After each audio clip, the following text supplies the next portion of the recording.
আসসালামু আলাইকুম, কেমন আছেন সবাই? আমার অবস্থা তেমন ভালো না।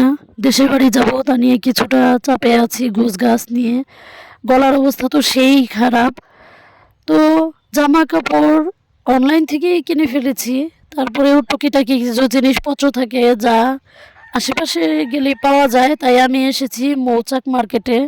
প্রথমেই মৌচাকের নিচে ডান পাশে প্রথমেই পাওয়া যায় গহনাপাতির দোকান। ভারী গহনা কিনবো না, থ্রি পিসের সাথে পরার জন্য টুকটাক সিম্পল গয়না। এর জন্য কিছু ঝুমকা এই সেটটা নিয়ে নিলাম।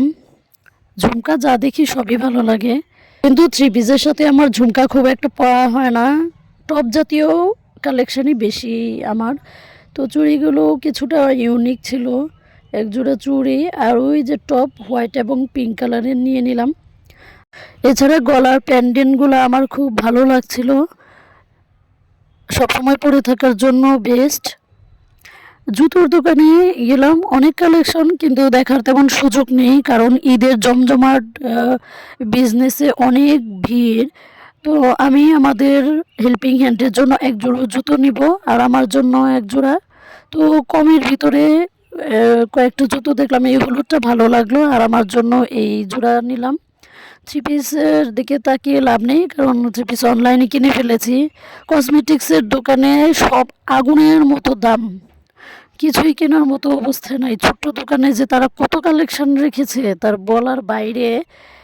তো আমার একটা মেকআপ স্পঞ্জের খুব প্রয়োজন, তো এই হলুদটা কিনে নিলাম। তারপরে গেলাম মৌচাকের পিছনে আনারকলি মার্কেটে।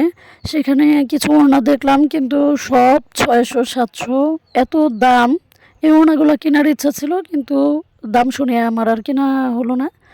শপিং করতে গিয়ে আমার একটা জিনিস খুব ভালো লেগেছে, এখানে তারা ফায়ার ফাইটারের ব্যবস্থা রেখেছে। যদি হঠাৎ কখনো আগুন লেগে যায় যেন তাৎক্ষণিক তারা ব্যবস্থা নিতে পারে, সেই ব্যবস্থাটা তারা রেখেছে, আগুন লাগুক আর না লাগুক। তো দেখেই সবার নিশ্চিন্তে শপিং করার একটা আগ্রহ কাজ করে, এই আর কি। আনারকলির পাশেই এসি মার্কেট আছে, নাম সেন্টার পয়েন্ট। ওইখানে গেলাম বাবুর জন্য কিউট কিউট ব্যাগ দেখতে। তো ব্যাগের দাম 400-500 করে। তো বাচ্চা মানুষ একদিন হাতে নিবে তো নিবে না, তাই একটা ছোটো 200-র ভিতরে একটা ব্যাগ নিয়ে নিলাম। এরপরে জামার কালেকশন দেখছি, জামার কালেকশন মোটামুটি কিছু ভালো লাগছে, তো ভালো লাগে না এমন অবস্থা। নৈরিদের জন্য জামা কাপড় দেখছি, যেটা ভালো লাগে সেটার দাম এত বেশি যে কোনোভাবেই তারা দাম ছাড়তে নারাজ, বলে এক দরের দোকান। তো দেখতে দেখতে মোটামুটি অনেক কালেকশন দেখে ফেলেছি, কিন্তু পছন্দসই দামের সাথে মিলে না। 3 ডাবল 4 ডাবল দাম চেয়ে বসে থাকে। সবাই বুঝে যে এটা এত দাম হওয়ার কথা না। যাই হোক, কি আর করা। তো 2টা সেট নিয়ে নিলাম বাবুর জন্য আর প্রকৃতির জন্য।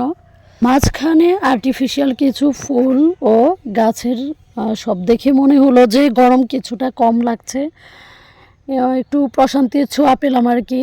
তারপরে আবার শুরু হয়ে গেল টুকটাক দেখাশোনার পালা। এই লবণদানিগুলা খুব কিউট লাগছিল, আর এই চায়ের মগগুলা 400 টাকা করে চাইলো। তো আমি একটা চামিচ কিনে নিয়ে চলে আসছি। এরপরে ঘড়ি শপে দেখলাম অনেক সুন্দর সুন্দর কালেকশন, কিন্তু দাম অনেক বেশি, কারণ ঘড়ির দাম তো আসলে 3, 4, 5, কিন্তু এখানে 800, 1000, 1200 চাচ্ছিল। তো এই সাদা ঘড়িটা আমার খুব পছন্দ হলো, নিয়ে নিলাম। এরপরে ব্যাগের দোকানে গিয়েছি, ব্যাগের কালেকশন তেমন একটা ভালো না, তবুও আপাতত চলার জন্য এইটা ব্যাগটা 400 টাকা দিয়ে নিয়ে নিলাম। তারপরে বাবুর জন্য 2টা নেল পলিশ নিয়ে নিলাম। বাবুর জন্য 2 সেট চুড়ি কিনবো, তাই চুড়ির দোকানে আসছি। বাচ্চাদের চুড়িগুলো খুবই কিউট লাগে দেখতে। এরপর আনারকলিতে আমাদের দরকার লেস ফিতা, তারপরে থান, গজ কাপড়। এগুলোর জন্য আমরা একটা শপে গেলাম। মৌ ওর ব্লাউজের জন্য থান কিনবে, আমিও টুকটাক থান বা গজ কাপড় দেখতেছিলাম, তো তেমন মন মতো পাচ্ছিলাম না। তাছাড়া বাবুর জন্য জামা বানাবো, স্কার্ট বানাবো, স্কার্টের জন্য নেট খুঁজলাম, নেট কিনে নিলাম। তো এরপরে লেসের দোকানে গিয়েছি, তো লেসের বাহারি কালেকশন, তো কোনটার চেয়ে কোনটা বেশি ম্যাচিং হয় সেই নিয়েই চিন্তা। তো বাবু সেখানে টার্সেল দিয়ে খেলা শুরু করে দিল। তো সেই সুযোগে আমি কিছু লেস দেখে নিলাম, বাবুর জামাতে লাগাবো কিছু ইউনিক কালেকশন। তো এরপরে বাচ্চাদের বাবার জন্য 2টা শার্ট কিনে নিয়ে আসলাম বাইরে থেকে। ঠান্ডায় আমার গলার অবস্থা একদমই খারাপ। যারা কষ্ট করে আমার এই ব্লগ শুনেছেন এবং দেখেছেন সবাইকে ধন্যবাদ।